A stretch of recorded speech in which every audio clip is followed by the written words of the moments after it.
Alors, les énergies de la semaine, vous avez l'impression que les choses n'avancent pas. Alors ça, c'est votre impression, c'est pas forcément ce qu'il en est. Vous avez l'impression que les choses n'avancent pas, vous êtes peut-être fatigué, vous en avez marre, un peu comme ce petit bonhomme. Vous avez l'impression que tout stagne et ça vous agace. Ça commence à vous agacer. Voilà. Cette semaine, il va y avoir des énergies qui vont être un petit peu dans le renouveau, dans la fertilité, dans la création de choses. C'est un bon moment, enfin, vous allez commencer à vous sortir de cette semoule-là dans laquelle vous êtes. Il y a la carte de la mort qui apparaît, donc qui veut dire qu'il y a une renaissance. Donc par rapport à ça, si vous arrivez à surfer sur ce renouveau-là, il y a la mort d'une vieille situation, donc quelque chose qui n'avance pas, et vous apprenez à structurer vos idées, vos pensées, ce que vous voulez réellement, alors que ce soit dans la vie professionnelle ou dans la vie personnelle. Il y a cette notion de réussite.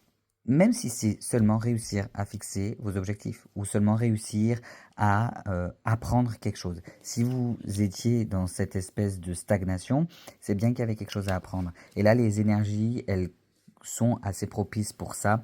D'ailleurs, on a la carte du soleil qui est là, donc c'est réussite aussi. On a quand même deux cartes qui sont assez, enfin même plusieurs cartes qui vont contrebalancer les autres qui sont un peu plus, je veux dire celle-là quand elle tombe en général, c'est qu'on est chargé quoi.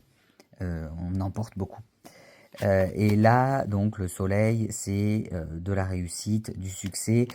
Par contre, pour y arriver, il faut pas tout prendre en force. Et ça rejoint peut-être un peu ça. C'est, il faut voir les choses avec sa force intérieure et pas foncer ou trop tête baissée ou être trop brusque, trop buté aussi.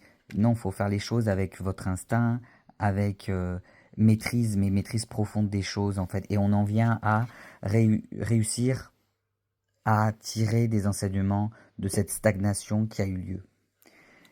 Et en ayant tous ces apprentissages-là, on acquiert une force, mais une vraie force. La force physique, ça marche bien un moment. Mais la force mentale, la résilience, c'est autre chose.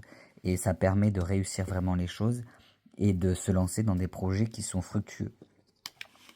Et d'arriver jusqu'au bout. Parce que les échecs, les difficultés, les ralentissements ne servent que à apprendre des choses. Ce sont juste des indications qui montrent que c'est pas forcément le bon chemin, qu'on n'a pas encore assez travaillé sur soi, qu'on n'est pas forcément prêt à telle ou telle chose. Voilà, c'est tout.